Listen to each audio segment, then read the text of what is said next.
Welcome to Ringside Riffs by Andres Cortes. So the debut finally came. We finally got to see what all that anticipation was about. The QR codes and everything that led up to it. The moment the Wyatt Six finally made their debut, and so many questions has the wrestling world with anticipation until what is going to happen on the next episode. Yes, we are here. We're seeing Raw. It was a build-up of Damian Priest against Seth Rollins. It was Chad Gable getting killed off.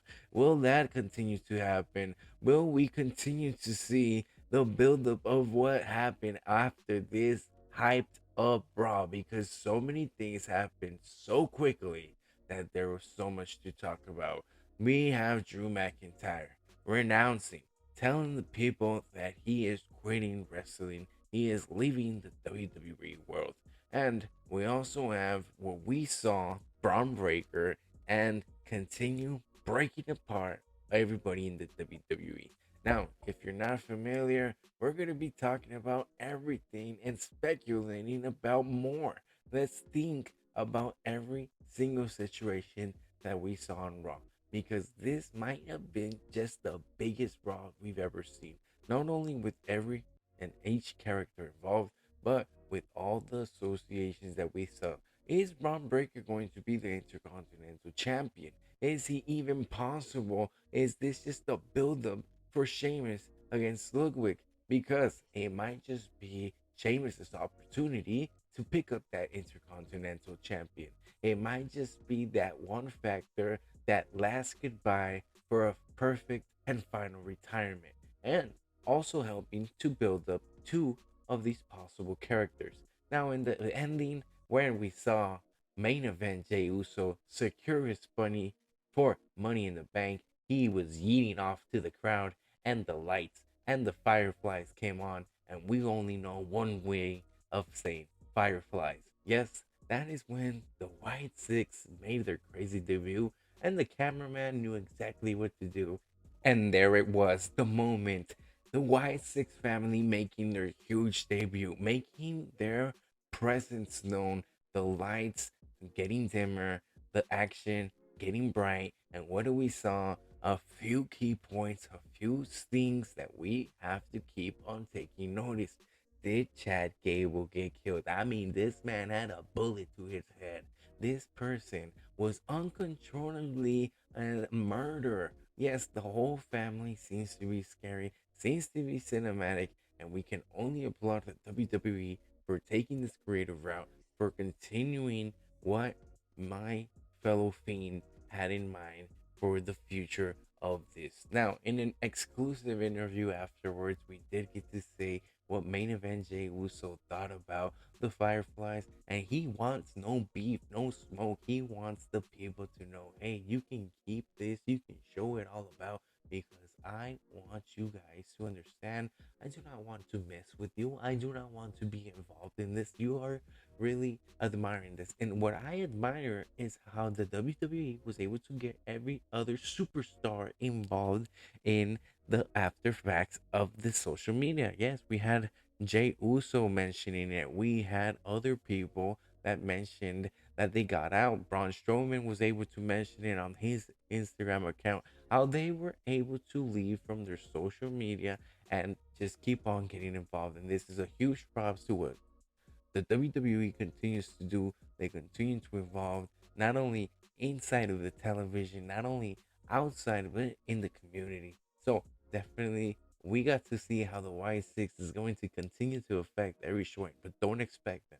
Definitely, this is going to be more of a cinematic experience. This is going to be more of something that the WWE is getting into theoretical territories. Yes, this is a type of WWE that wrestling fans adore and like, creative experiences and anything, and because of the fact that we know that it is a carnival where we all started from. It is a factor of seeing these men achieve their potential, and if this is the storyline that they want to create, then we know that Triple H right now, he is in the creative minds, he is in all supportiveness until what is happening, and we can only agree that hey, if Triple H is on board, if creative is on board, just like right now, then we can only agree that it might be a successful story because this has gotten the media talking. This has gotten everybody it talking because it was definitely a great introduction into what we got to see. Now, if anything, what is the doubt that we might see about the Wyatt Six? Let's not plan them off. Let's not give them any losses, and let's definitely not put them in any matches in the abruptly way. Because what they need to do is continue to build up this story. Yes, we need to see more cinematography. We need to see more storylines continue to build up. We need to see an explanation of why before we even see them in the ring, and we have to be sure that the game is going to be the one who plays it, the one who plays us all, because it has definitely been leaving us with the head scratching ways. What are these superstars that we got to see? Are they actually involved? Are they actually going to be in danger? Are they even real? Was that real? Was there so many questions just fumbling through the heads of many and through the heads of me because of what happened and because of what Triple H has instituted already? We know that this is a new era. This is a different new situation into what's happening. And speaking on that, SummerSlam is right around the corner. Yes, SummerSlam going to Cleveland. And if anything, doesn't it seem like the perfect time for Logan Paul to lose that title? Yes, Logan Paul has been carrying on that title, but you know what? LA Knight is on the brisks of capturing his title in the Cleveland, Ohio. Yes, it would be a definite moment for him to take over Cleveland, Ohio, the place for Logan Paul. And if anything, we know that attendance is going to be high. We know that the WWE continues to evolve, and it is time to give this title a shot because where is the future with Logan Paul? Where is the future headed to and what their direction is? They really don't put him in a supporting cast. He doesn't appear that much on TV. And if anything, that title is beginning to become a joke.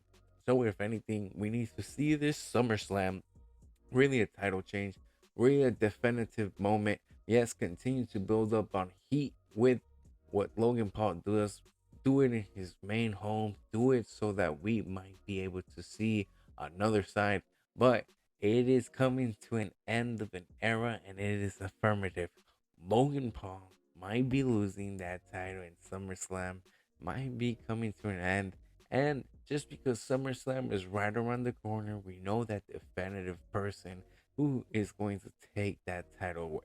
If you have any other thoughts about what's going to happen with LA Knight, let me know because that'll be interesting. But arrow points everywhere, and we are headed into an era where Logan Paul finally loses that title to someone who is deserving of being a highlighted mid Carter for this moment. Someone who can actually appear in matches, someone who doesn't run into the same situations such as a previous Roman Reigns.